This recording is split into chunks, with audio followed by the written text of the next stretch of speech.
सर्वशक्तिमान परमेश्वरका वचनहरूको वाचन संग्रह। भ्रष्ट मानव जाति देहधारी परमेश्वरको मुक्तिको अझै बढी खाँचोमा छ।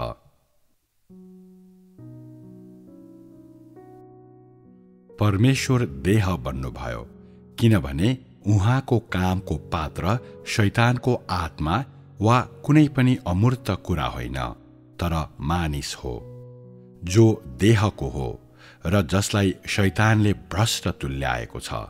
मानिसको देह भ्रष्ट तुल्याइएको कारणले नै परमेश्वरले देहको मानिसलाई आफ्नो कामको पात्र बनाउनु भयो। यसका साथै मानिस भ्रष्टताको पात्र भएकोले परमेश्वरले उसलाई नै आफ्नो मुक्तिको कार्यका सबै चरणहरूको एक मात्र पात्र बनाउनु भयो। मानिस मरणशील प्राणी हो, ऊ देह र रगतले बनिएको छ र उसलाई मुक्त गर्न सक्ने परमेश्वर मात्रै हुनुहुन्छ। यसरी आफ्नो काम गर्नको लागि परमेश्वर मानिसका जस्तै गुणहरू भएको देह बन्नुपर्छ, ताकि उहाँको कामले अझै उत्तम प्रभावहरू हासिल गर्न सकोस्। मानिस देहको हो र ऊ पापमाथि विजय प्राप्त गर्न र आफैलाई देहबाट मुक्त गर्न असक्षम छ। ठिक यही कारणले गर्दा आफ्नो काम गर्नको लागि परमेश्वर देह बन्नै पर्छ। देहधारी परमेश्वरको सार र पहिचान मानिसको सार र पहिचान भन्दा निकै फरक भए तापनि उहाँको स्वरूप मानिसको जस्तै छ। उहाँमा सामान्य मानिसको जस्तो स्वरूप छ र उहाँले सामान्य मानिसको जीवन जिउनुहुन्छ र उहाँलाई देख्नेहरूले उहाँलाई सामान्य मानिस भन्दा फरक देख्न सक्दैनन्। यो सामान्य स्वरूप र सामान्य मानवता नै उहाँको लागि सामान्य मानवतामा आफ्नो ईश्वरीय काम गर्न पर्याप्त छन्। उहाँको देहले उहाँलाई सामान्य मानवतामा आफ्नो काम गर्न दिन्छ र मानिसको बीचमा आफ्नो काम गर्न यसैले सहायता गर्छ। यसका साथै उहाँको सामान्य मानवताले मानिसको बीचमा मुक्तिको काम गर्न सहायता गर्छ। उहाँको सामान्य मानवताले मानिसको बीचमा निकै कोलाहल पैदा गरेको भए तापनि त्यस किसिमको कोलाहलले उहाँको कार्यको सामान्य प्रभावहरूलाई असर गरेको छैन। छोटकरीमा उहाँको सामान्य देहको काम मानिसको लागि निकै फाइदाजनक छ। धेरैजसो मानिसहरूले उहाँको सामान्य मानवतालाई स्वीकार नगरे तापनि उहाँको कार्यले परिणामहरू पैदा गर्न सक्छ र उहाँको सामान्य मानवताले गर्दा नै यी परिणामहरू हासिल गरिन्छ। यसमा कुनै शङ्का छैन। देहमा उहाँले गर्ने कार्यद्वारा मानिसले उसको सामान्य मानवताबारे मानिसको बीचमा रहेका धारणाहरू भन्दा 10औं वा दर्जनौं गुणा बढी कुराहरू प्राप्त गर्छ र त्यस्ता धारणाहरू सबैलाई आखिरीमा उहाँको कार्यले निलिदिनेछ। अनि उहाँको कार्यले हासिल गरेको प्रभाव भन्नुको अर्थ उहाँको विषयमा मानिससँग भएको ज्ञान उहाँबारे मानिसमा भएका धारणाहरू भन्दा निकै बढी हुन्छ। देहमा उहाँले गर्नुहुने कामको कल्पना गर्ने वा नाप्ने कुनै तरिका छैन, किनभने उहाँको देह कुनै पनि देहको मानव जस्तो छैन। बाहिरी वेश समान भए पनि सार भने समान छैन। उहाँको देहले मानिसको बीचमा परमेश्वर सम्बन्धी अनेक धारणाहरू उत्पन्न गर्छ, तैपनि उहाँको देहले मानिसलाई अझै बढी ज्ञान प्राप्त गर्न दिन्छ र त्यस्तै बाहिरी वेश भएको कुनै पनि व्यक्तिलाई विजय समेत गर्न सक्छ। किनभने उहाँ मानव मात्रै हुनुहुन्न, तर मानवको बाहिरी वेश भएको परमेश्वर हुनुहुन्छ र कसैले पनि उहाँलाई पूर्ण रूपमा जान्न वा बुझ्न सक्दैन। अदृश्य र छुन नसकिने परमेश्वरलाई सबैले प्रेम र स्वागत गर्छन्। यदि परमेश्वर मानिसको लागि अदृश्य आत्मा मात्रै हुनुहुन्छ भने मानिसलाई परमेश्वरमा विश्वास गर्न निकै सहज हुन्छ। मानिसहरूले आफ्ना कल्पनालाई बेलगाम छोडिदिन सक्छन्। आफैलाई प्रसन्न पार्न र आफूलाई खुसी तुल्याउनको लागि तिनीहरूले परमेश्वरको स्वरूपको रूपमा जेसुकैलाई चुन्न सक्छन्। यसरी मानिसहरूले निसङ्कोच तिनीहरूका परमेश्वरले के गरेको मन पराउनुहुन्छ र चाहनुहुन्छ त्यही गर्न सक्छन्। यति मात्र कहाँ हो र, मानिसहरू परमेश्वरप्रति तिनीहरू जत्तिको निष्ठावान र भक्त कोही पनि छैनन् र अरू सबै अन्य जाति कुकुरहरू हुन् र परमेश्वरप्रति अवफादार हुन् भन्ने विश्वास गर्छन्। परमेश्वरमाथि जसको विश्वास अस्पष्ट र सिद्धान्तमा आधारित छ, तिनीहरूले खोज्ने यही नै हो भनेर भन्न सकिन्छ। तिनीहरूले सिक्ने कुरा पनि लगभग उस्तै हुन्छ, त्यसमा अलिकति मात्रै अन्तर हुन्छ। तिनीहरूका कल्पनामा भएका परमेश्वरका स्वरूपहरू फरक मात्रै छन्, तैपनि तिनीहरूको सार वास्तवमा उस्तै छन्। परमेश्वर माथिको आफ्नो लापरवाही विश्वासप्रति मानिस शान्त छ र उसले जस्तो मन लाग्यो त्यस्तै किसिमले परमेश्वरमा विश्वास गर्छ।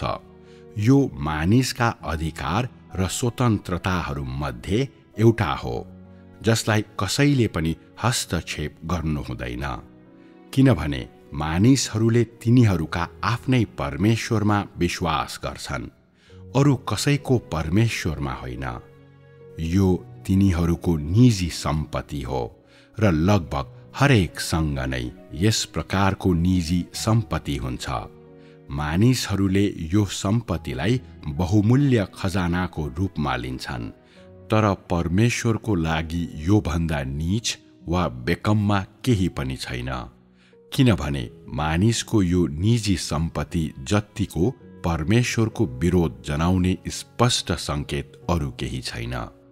देहधारी परमेश्वरको कामको कारणले गर्दा नै उहाँ भौतिक स्वरूप सहितको देह बन्नुहुन्छ र जसलाई मानिसले देख्न र छुन सक्छ। उहाँ स्वरूप बिनाको आत्मा हुनुहुन्न, तर मानिसले देख्न सक्ने र सम्पर्क गर्न सक्ने देह हुनुहुन्छ। तैपनि परमेश्वरका मानिसहरूमध्ये धेरै जसोले विश्वास गर्ने भनेका देहहीन ईश्वरहरू हुन्, जसको कुनै आकार हुँदैन, जसको स्वरूप पनि हुँदैन। यसरी देहधारी परमेश्वर परमेश्वरमा विश्वास गर्ने धेरै जसो मानिसहरूको शत्रु बन्नु भएको छ। त्यसरी नै परमेश्वरको देह धारणको तथ्यलाई स्वीकार गर्न नसक्नेहरू परमेश्वरका विरोधीहरू बनेका छन्। उसको सोच्ने शैलीको कारणले वा उसको विद्रोहीपनको कारणले गर्दा होइन, तर मानिसको यो निजी सम्पत्तिको कारणले गर्दा मानिसमा अनेक धारणाहरू हुन्छन्। यी सम्पत्तिको कारण नै धेरैजसो मानिसहरू मर्छन् र छुन नसकिने, देख्न नसकिने र वास्तविकतामा अस्तित्वमा नभएका यही अस्पष्ट परमेश्वरले नै मानिसको जीवनलाई बर्बाद गर्छ। देहधारी परमेश्वरले होइन, स्वर्गका परमेश्वरले त झन् हुँदै होइन, तर मानिसको आफ्नै कल्पनाको परमेश्वरले मानिसको जीवनलाई जफत गर्छ। देहधारी परमेश्वर देहमा आउनुको एउटै मात्र कारण भनेको भ्रष्ट मानिसहरूको आवश्यकताको कारणले गर्दा मात्रै हो, परमेश्वरको होइन। तर मानिसका आवश्यकताहरूको कारणले नै यसो भएको हो र उहाँका सबै बलिदानहरू र दुःख कष्टहरू मानव जातिको खातिर हुन्। परमेश्वर स्वयंको फाइदाको लागि होइन। परमेश्वरको लागि कुनै फाइदा र बेफाइदा वा इनाम छैन। उहाँले कुनै भविष्यको कटनी होइन, तर जुन कुरा मूल रूपमा उहाँको थियो त्यसको कटनी गर्नुहुन्छ। उहाँले मानव जातिको लागि गर्ने र बलिदान दिने सबै कुराहरू उहाँले ठूलो इनामहरू प्राप्त गर्नका लागि भनेर होइन, तर पूर्ण रूपमा मानव जातिकै खातिर हो। देहमा परमेश्वरले गर्नुहुने कार्यमा विभिन्न अकल्पनीय कठिनाइहरू समावेश भए तापनि यसले आखिरमा हासिल गर्ने प्रभावहरू आत्माले प्रत्यक्ष रूपमा गर्नुभएको काम भन्दा बढी हुन्छ। देहको कार्यमा धेरै कठिनाइ समावेश छन् र देहले आत्माले जस्तै महान पहिचान प्राप्त गर्न सक्दैन। उहाँले आत्माले जस्तै अलौकिक कार्यहरू गर्न सक्नुहुन्न।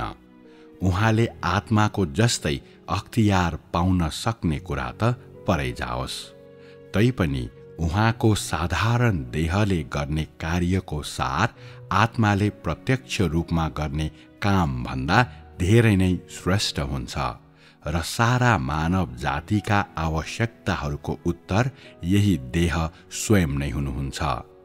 मुक्त गरिनेहरूका लागि आत्माको उपयोगी मूल्य देहको भन्दा निकै कम हुन्छ। आत्माको कामले सारा ब्रह्माण्ड, सारा हिमाल, नदी, ताल तलैया अनि समुद्रहरूलाई समावेश गर्न सक्ने भए तापनि देहको काम उहाँ सम्पर्कमा आउने हरेक व्यक्तिसँग अझै प्रभावकारी रूपमा सम्बन्धित हुन्छ। यति मात्र होइन, परमेश्वरको देहको मूर्त रूपलाई मानिसले अझै राम्ररी बुझ्न र भरोसा गर्न सक्छ र यसले परमेश्वर सम्बन्धी मानिसको ज्ञानलाई अझै थप रूपमा गहन तुल्याउन सक्छ र परमेश्वरका वास्तविक कार्यहरूबारे मानिसमा अझै प्रगाढ छवि छोड्न सक्छ।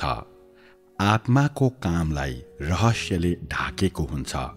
मरणशील प्राणीको लागि यो बुझ्न कठिन छ र तिनीहरूले यसलाई देख्न अझै कठिन छ। त्यसकारण तिनीहरू खोक्रा कल्पनाहरूको मात्रै भर पर्न सक्छन्। तैपनि देहको काम सामान्य र वास्तविकतामा आधारित छ अनि यसमा प्रशस्त बुद्धि छ। साथै यो मानिसको भौतिक आँखाले देख्न सक्ने तथ्य हो। परमेश्वरको कामको बुद्धिलाई मानिसले व्यक्तिगत रूपमा नै अनुभव गर्न सक्छ र उसको प्रशस्त कल्पनाहरूको प्रयोग गर्ने कुनै आवश्यकता हुँदैन। देहमा परमेश्वरले गर्नुहुने कामको यथार्थता र वास्तविक मूल्य यही नै हो। आत्माले मानिसको लागि अदृश्य र उसलाई कल्पना गर्न कठिन हुने कुराहरू मात्रै गर्न सक्नुहुन्छ। उदाहरणको लागि आत्माको अन्तर्दृष्टि, आत्माको हलचल र आत्माको अगुवाई, तर मन भएको मानिसको लागि यिनले कुनै पनि स्पष्ट अर्थ प्रदान गर्दैन। तिनीहरूले स्पर्श वा बृहत अर्थ मात्रै प्रदान गर्न सक्छन् र शब्दहरूद्वारा निर्देशन दिन सक्दैनन्। तैपनि देहमा परमेश्वरले गर्नुहुने कार्य निकै फरक छ। यसमा शब्दहरूको यथार्थ निर्देशन संलग्न हुन्छ, यसको स्पष्ट इच्छा हुन्छ र यसमा आवश्यक उद्देश्यहरू स्पष्ट हुन्छन्। त्यसकारण मानिसले छामछुम गरी हिँड्नु वा आफ्नो कल्पनाको प्रयोग गर्नु आवश्यक हुँदैन। अनुमानहरू गर्नुपर्ने त परै जाओस्।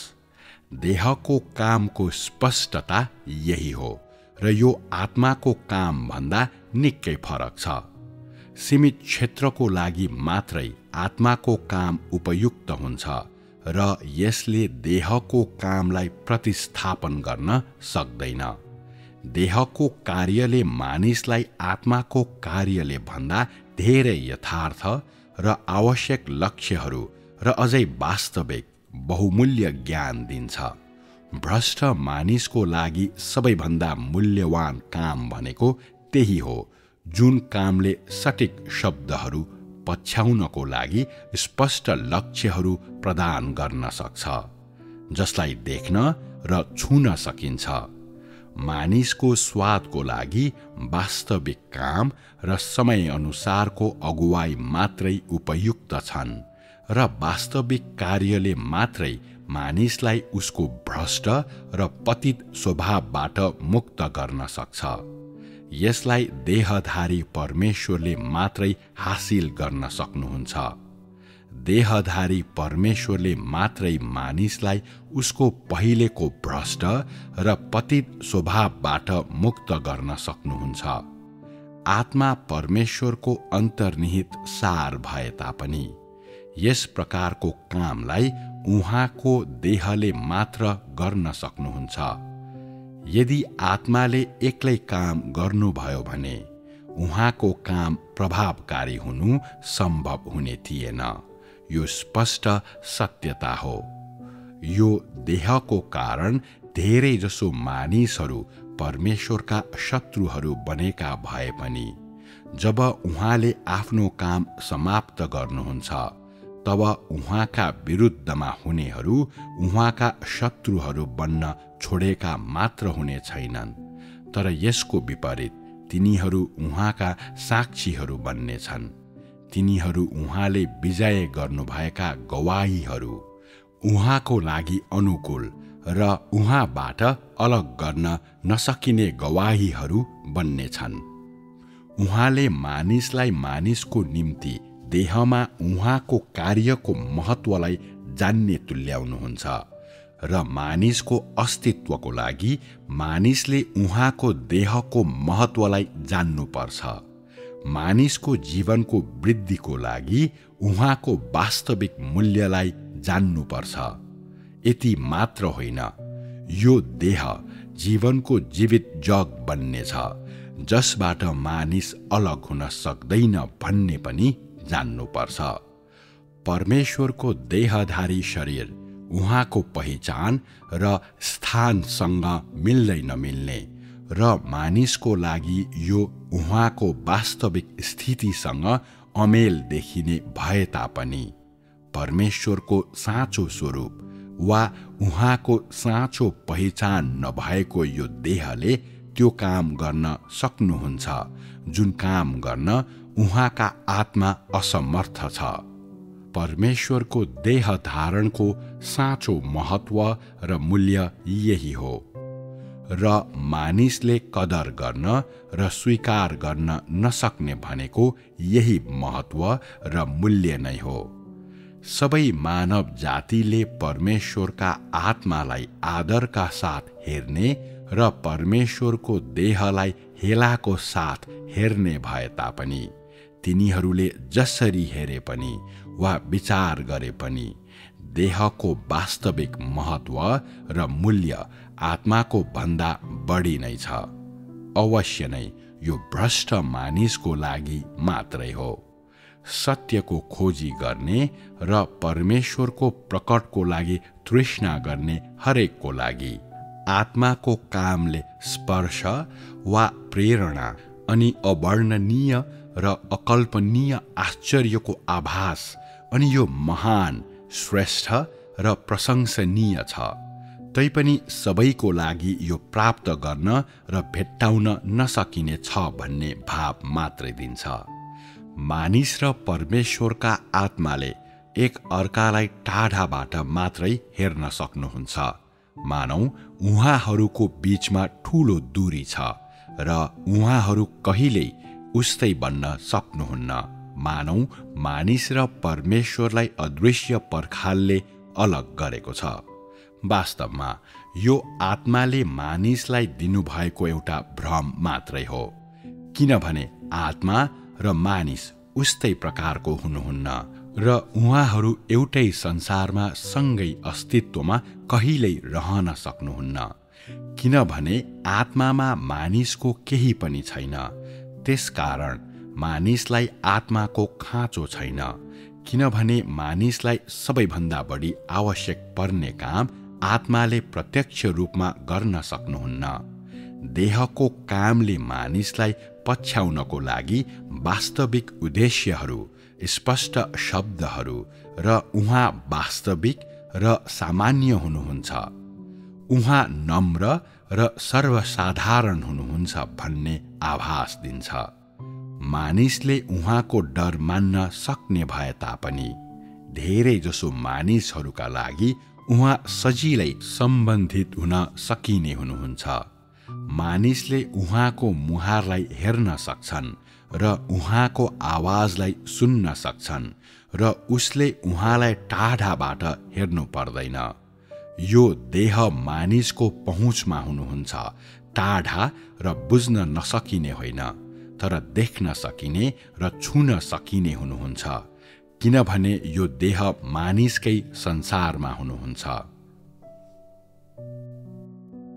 देहमा जिउने सबैका लागि तिनीहरूको स्वभावलाई परिवर्तन गर्न लक्ष्यहरूको पछि लाग्न आवश्यकता पर्छ र परमेश्वरलाई चिन्नको लागि परमेश्वरका वास्तविक कार्यहरू र वास्तविक मुहारलाई हेर्नु आवश्यक हुन्छ।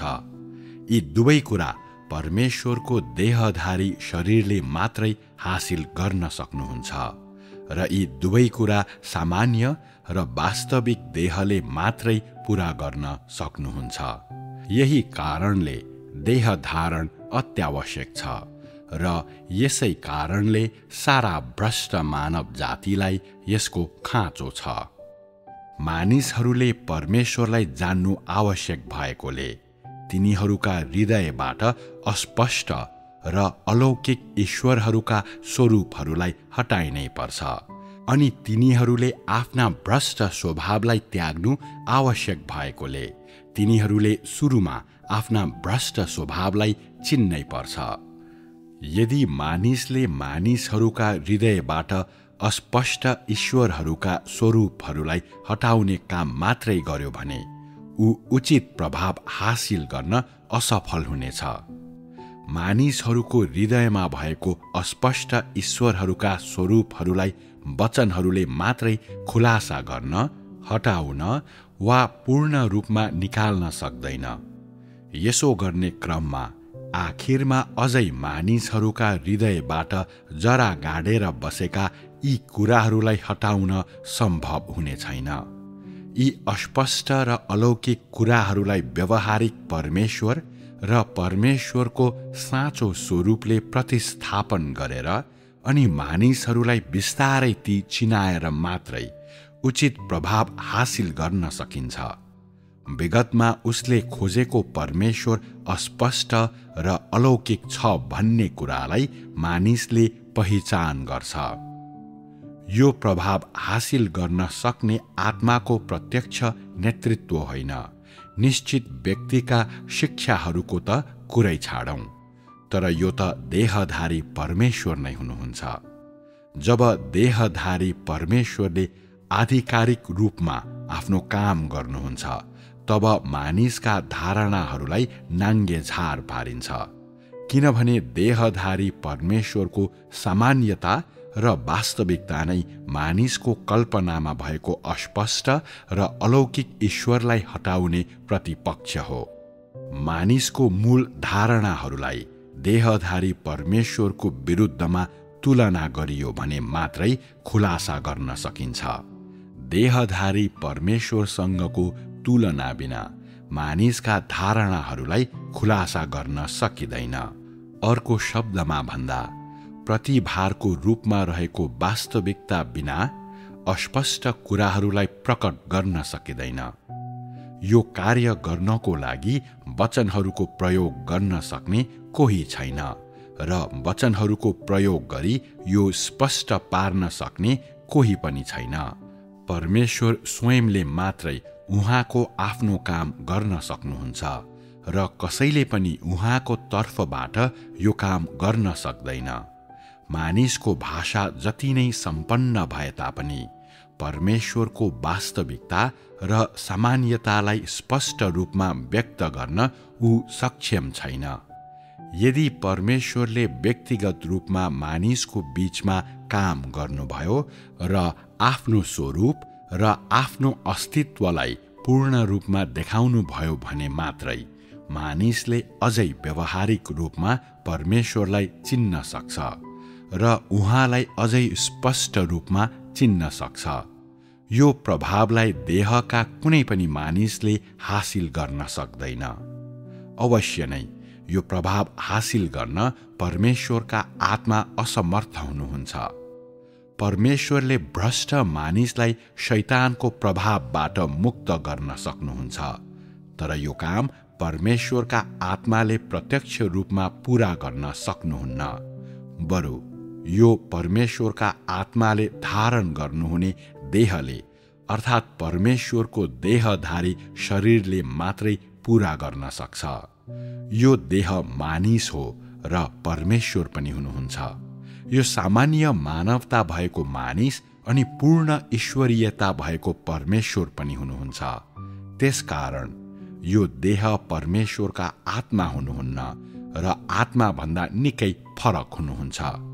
तैपनि मानिसलाई मुक्ति दिनुहुने देहधारी परमेश्वर स्वयं नै हुनुहुन्छ, जो आत्मा हुनुहुन्छ र देह पनि हुनुहुन्छ।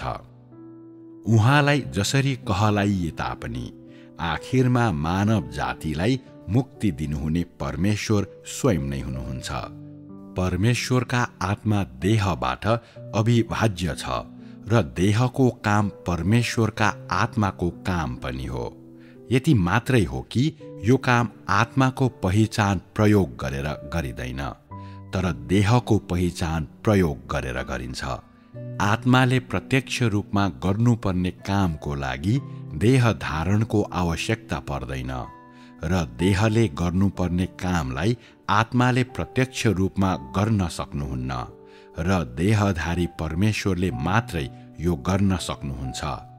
यो कामको लागि आवश्यक पर्ने कुरा यही हो र भ्रष्ट मानव जातिलाई आवश्यक पर्ने कुरा यही नै हो। परमेश्वरको कार्यका 3 चरणहरूमा एउटै चरणलाई मात्रै पवित्र आत्माले प्रत्यक्ष रूपमा गर्नुभयो र बाँकी 2वटा चरणहरूलाई देहधारी परमेश्वरले गर्नुहुन्छ। प्रत्यक्ष रूपमा आत्माले होइन। आत्माले गर्नुभएको व्यवस्थाको युगको कार्यमा मानिसको भ्रष्ट स्वभावलाई परिवर्तन गर्ने कार्य समावेश थिएन, न त परमेश्वरसँग सम्बन्धित मानिसको ज्ञानसँग नै यसको कुनै सम्बन्ध थियो। अनुग्रहको युग र राज्यको युगको परमेश्वरको देहको काममा मानिसको भ्रष्ट स्वभाव र परमेश्वर सम्बन्धी उसको ज्ञान संलग्न छ र यो मुक्तिको कामको महत्त्वपूर्ण र निर्णायक भाग हो। त्यसकारण भ्रष्ट मानव जाति देहधारी परमेश्वरको मुक्तिको अझै बढी खाँचोमा छ र देहधारी परमेश्वरको प्रत्यक्ष कार्यको अझै बढी खाँचोमा छ। उसलाई गोठाला गर्न, उसलाई सहयोग गर्न, उसलाई पानी दिन, उसलाई खुवाउन, उसलाई न्याय गर्न र सजाय दिनको लागि मानव जातिलाई देहधारी परमेश्वर चाहिन्छ र देहधारी परमेश्वरबाट उसलाई अझै बढी अनुग्रह र अझै बढी छुटकाराको खाँचो छ। देहमा हुनुहुने परमेश्वर मात्रै मानिसको सहयोगी, मानिसको गोठालो, सधैँ उपलब्ध हुने सहयोग हुन सक्नुहुन्छ र आज र विगतको समय दुवैमा देह धारणको आवश्यकता यी सबै हो। मानिसलाई शैतानले भ्रष्ट तुल्याएको छ र ऊ परमेश्वरका प्राणीहरूमध्ये सबैभन्दा उच्च छ। त्यसकारण मानिसलाई परमेश्वरको मुक्तिको खाँचो छ। परमेश्वरको मुक्तिको पात्र मानिस नै हो, शैतान होइन, र मुक्त गरिने भनेको मानिसको देह र मानिसको प्राण नै हो, दियाबलस होइन। शैतान परमेश्वरको विनाशको पात्र हो, मानिस परमेश्वरको मुक्तिको पात्र हो र मानिसको देहलाई शैतानले भ्रष्ट तुल्याएको छ। त्यसकारण सुरुमा मुक्त गरिने मानिसको देह नै हुनुपर्छ। मानिसको देहलाई अत्यन्तै गहन रूपमा भ्रष्ट तुल्याइएको छ र यो परमेश्वरलाई विरोध गर्ने कुरा बनेको छ, यति हदसम्म कि यसले खुलेआम परमेश्वरको अस्तित्वको विरोध र इन्कार गर्छ। यो भ्रष्ट देह अत्यन्तै हठी छ र देहको भ्रष्ट स्वभावलाई निराकरण गर्न वा परिवर्तन गर्न जतिको कठिन अरू केही छैन। बाधाहरू पैदा गर्नको लागि शैतान मानिसको देहमा आउँछ र परमेश्वरको काममा बाधा ल्याउन र परमेश्वरको योजनामा हानि गर्न यसले मानिसको देह प्रयोग गर्छ। यसरी मानिस शैतान नै बनेको छ र परमेश्वरको शत्रु बनेको छ। मानिसलाई मुक्त गर्नको लागि उसलाई पहिले विजय गरिनै पर्छ। यही कारणले गर्दा नै परमेश्वर चुनौतीमा उठ्नुहुन्छ र आफ्नो अभिप्रायको काम गर्न र शैतानसँग लडाई गर्न देहमा आउनुहुन्छ। उहाँको उद्देश्य भनेको भ्रष्ट तुल्याइएको मानिसलाई मुक्ति दिनु र उहाँको विरुद्धमा विद्रोह गर्ने शैतानलाई हराउनु र नष्ट गर्नु हो। मानिसलाई विजय गर्ने आफ्नो कामद्वारा उहाँले शैतानलाई पराजित गर्नुहुन्छ, जबकि यही क्रममा उहाँले भ्रष्ट मानव जातिलाई मुक्त गर्नुहुन्छ। यसरी यो एकै पटकमा दुईवटा उद्देश्यहरू हासिल गर्ने काम हो। मानिससँग अझै राम्ररी संलग्न हुन र मानिसलाई राम्ररी विजय गर्नको लागि उहाँले देहमा काम गर्नुहुन्छ र देहमा बोल्नुहुन्छ र देहमा नै सबै काम गर्नुहुन्छ। अन्तिम पटक परमेश्वर देह बन्नुहुँदा आखिरी दिनहरूको उहाँको कार्यलाई देहमा समाप्त गरिनेछ। उहाँले सबै मानिसहरूलाई प्रकार अनुसार वर्गीकरण गर्नुहुनेछ, आफ्नो सम्पूर्ण व्यवस्थापनलाई समाप्त गर्नुहुनेछ र देहको उहाँको सम्पूर्ण कामलाई पनि समाप्त गर्नुहुनेछ। पृथ्वीको उहाँको सबै काम सकिएपछि उहाँ पूर्ण रूपमा विजयी बन्नुहुनेछ। देहमा काम गर्ने क्रममा परमेश्वरले मानव जातिलाई पूर्ण रूपमा विजय गर्नुभएको हुनेछ र मानव जातिलाई पूर्ण रूपमा प्राप्त गर्नुभएको हुनेछ। के यसको अर्थ उहाँको सम्पूर्ण व्यवस्थापन समाप्त भइसकेको हुनेछ भन्ने होइन र? उहाँले शैतानलाई पूर्ण रूपमा हराएपछि र विजय बन्नु भएपछि जब परमेश्वरले देहमा आफ्नो काम समाप्त गर्नुहुन्छ तब मानिसलाई भ्रष्ट तुल्याउने थप मौका शैतानसँग हुने छैन। परमेश्वरको पहिलो देह धारणको काम भनेको मानिसका पापहरूको छुटकारा र क्षमा थियो। अहिले यो मानव जातिलाई विजय गर्ने र पूर्ण रूपमा प्राप्त गर्ने काम हो, ताकि शैतानसँग उपरान्त त्यसको काम गर्ने कुनै मार्ग नहोस् र त्यो पूर्ण रूपमा हारोस् अनि परमेश्वर पूर्ण रूपमा विजय बन्नु भएको होस्। देहको काम यही नै हो र यो परमेश्वर स्वयंले गर्नुहुने काम हो। परमेश्वरको कार्यका तीनवटा चरणको प्रारम्भिक कार्य आत्माले नै प्रत्यक्ष रूपमा गर्नुभयो, देहले होइन। तैपनि परमेश्वरको कार्यका तीनवटा चरणको अन्तिम कार्य देहधारी परमेश्वरले गर्नुहुन्छ, प्रत्यक्ष रूपमा आत्माले होइन। बीचको चरणको छुटकाराको काम पनि देहमा हुनुहुने परमेश्वरले नै गर्नुभयो।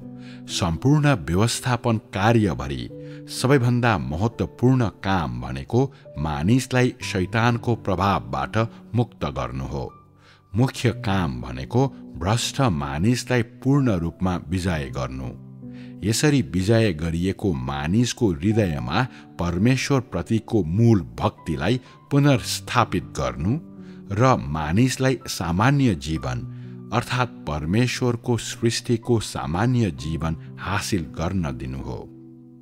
यो काम अत्यन्तै महत्त्वपूर्ण छ र यो व्यवस्थापन कार्यको केन्द्रबिन्दु हो। मुक्तिको कार्यको 3 चरणहरूमा व्यवस्थाको युगको पहिलो चरणको कार्य व्यवस्थापन कार्यको केन्द्रबिन्दुबाट निकै टाढा थियो। यसमा मुक्तिको कार्यको अलिकति स्वरूप मात्रै थियो र यो मानिसलाई शैतानको अधिकार क्षेत्रबाट मुक्त गर्ने परमेश्वरको कार्यको सुरुवात थिएन। कार्यको पहिलो चरण प्रत्यक्ष रूपमा आत्माले नै गर्नुभयो, किनभने व्यवस्थाको अधीनमा व्यवस्थाको पालन गर्ने बारेमा मात्रै मानिसलाई थाहा थियो र मानिससँग त्योभन्दा बढी सत्यता थिएन, किनभने व्यवस्थाको युगको कार्यमा मानिसको स्वभावलाई परिवर्तन गर्ने कार्य मुस्किलले संलग्न थिए। शैतानको अधिकार क्षेत्रबाट मानिसलाई कसरी मुक्त गर्ने भन्ने कार्यसँग यो सम्बन्धित हुने कुरा त परै जाओस्। यसरी परमेश्वरका आत्माले कार्यको यो अत्यन्तै सरल चरणलाई पूरा गर्नुभयो, जसले मानिसको भ्रष्ट स्वभावसँग कुनै सम्बन्ध राखेन। कार्यको यो चरणले व्यवस्थापनको केन्द्र बिन्दुसँग त्यति सम्बन्ध राखेन र मानिसको मुक्तिको आधिकारिक कार्यसँग यसको त्यति धेरै परस्पर सम्बन्ध थिएन। त्यसकारण व्यक्तिगत रूपमा आफ्नो काम गर्नको लागि परमेश्वर देह बन्न आवश्यक तुल्याएन। आत्माले गर्नुभएको काम अन्तर्निहित र बुझ्न नसकिनेछ र यो मानिसको लागि गहन रूपमा डरलाग्दो र उसको पहुँचले नभ्याउनेछ। मुक्तिको काम प्रत्यक्ष रूपमा गर्नको लागि आत्मा उपयुक्त हुनुहुन्न र उहाँ मानिसलाई प्रत्यक्ष रूपमा जीवन दिन उपयुक्त हुनुहुन्न। मानिसको लागि सबैभन्दा उपयुक्त भनेको आत्माको कामलाई मानिसको नजिकको पहुँचमा रूपान्तरण गर्नु हो भन्नुको अर्थ। आफ्नो काम गर्नको लागि परमेश्वर सामान्य सर्वसाधारण व्यक्ति बन्नु नै मानिसको लागि सबैभन्दा उपयुक्त हो। यसको लागि आफ्नो काममा आत्माको स्थान लिन परमेश्वर देहधारी बन्नु आवश्यक हुन्छ र मानिसको लागि परमेश्वरले काम गर्ने योभन्दा अरू कुनै उपयुक्त तरिका छैन। कार्यका यी 3वटा चरणहरूमध्ये 2 चरणलाई देहले अघि बढाउनुहुन्छ र यी 2 चरणहरू व्यवस्थापन कार्यका मुख्य अवस्थाहरू हुन्।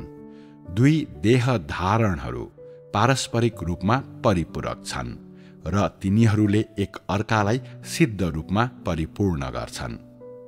परमेश्वरको देह धारणको पहिलो चरणले दोस्रो चरणको लागि जग बसाल्यो र परमेश्वरका 2 देह धारणहरूले एउटै पूर्णतालाई निर्माण गर्छन् र तिनीहरू एक अर्कासँग परस्पर विरोधी छैनन् भनेर भन्न सकिन्छ। परमेश्वरको कार्यका यी 2 चरणहरूलाई परमेश्वरले आफ्नो देहधारी पहिचानमा अघि बढाउनुहुन्छ, किनभने सम्पूर्ण व्यवस्थापन कार्यको लागि ती अत्यन्तै महत्त्वपूर्ण छन्। केसम्म भन्न सकिन्छ भने परमेश्वरका 2 देह धारणहरूको कार्य बिना सम्पूर्ण व्यवस्थापन कार्य रोकिने थियो र मानव जातिलाई मुक्त गर्ने कार्य बकमफुसे गफ बाहेक केही पनि हुने थिएन। यो कार्य महत्त्वपूर्ण छ कि छैन भन्ने कुरा मानव जातिका आवश्यकताहरू, मानव जातिको भ्रष्टताको वास्तविकता र शैतानको अनाज्ञाकारिता र कामप्रतिको त्यसको बाधाको गम्भीरतामा आधारित हुन्छ। कुनै कामको लागि उपयुक्त व्यक्ति को छ, त्यस कुरालाई काम गर्नेले गरेको कामको प्रकृति र कामको महत्त्वको आधारमा पूर्वानुमान गरिन्छ। जब यो कामको महत्त्वको कुरा आउँछ, कार्यको कुन विधि अपनाउने हो त्यसको आधारमा परमेश्वरका आत्माले प्रत्यक्ष रूपमा गर्नुभएको काम वा देहधारी परमेश्वरले गर्नुभएको काम वा मानिसद्वारा गरिने काम, सुरुमा हटाइने भनेको मानिसद्वारा गरिने कार्य हो र कामको प्रकृति र देहको कामको विरुद्धमा आत्माको कामको प्रकृतिको तुलनाको आधारमा मानिसको लागि आत्माले प्रत्यक्ष रूपमा गर्नुहुने काम भन्दा देहले गर्ने काम नै लाभदायक छ र यसले अझै बढी फाइदाहरू प्रदान गर्छ भन्ने नै अन्तिम निर्णय हो। यो काम आत्माद्वारा गर्ने कि देहद्वारा गर्ने भन्ने बारेमा निर्णय गर्ने समयमा परमेश्वरले यही विचार गर्नुभयो। कार्यको हरेक चरणको महत्त्व र आधार छ। ती आधारहीन कल्पनाहरू होइनन्, न त ती मनोमानी ढङ्गले नै गरिन्छन्। तिनमा निश्चित बुद्धि छ। परमेश्वरको सबै कामको पछाडिको सत्यता यस्तै छ। निश्चित रूपमा देहधारी परमेश्वरले मानिसको बीचमा व्यक्तिगत रूपमा काम गरिरहनु भएको बेलामा यति ठूलो काममा परमेश्वरको अझै धेरै योजना छ। त्यसकारण परमेश्वरको बुद्धि र उहाँको अस्तित्वको सम्पूर्णता उहाँको कामको हरेक क्रियाकलाप, सोचाइ र विचारमा प्रतिबिम्बित हुन्छ। यो परमेश्वरको अझै ठोस र व्यवस्थित अस्तित्व हो। यी सानातिना सोचाइ र विचारहरू मानिसले कल्पना गर्न कठिन छ, मानिसले विश्वास गर्न कठिन छ।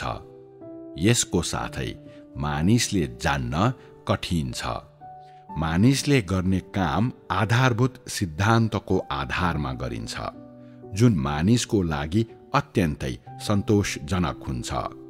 तैपनि परमेश्वरको कामको तुलनामा त्यसमा अत्यन्तै धेरै भिन्नता छ। परमेश्वरका कर्महरू महान र परमेश्वरको काम विशाल आकारको भए तापनि तिनका पछाडि मानिसको लागि अकल्पनीय हुने धेरै साना र सटिक योजनाहरू र बन्दोबस्तहरू हुन्छन्।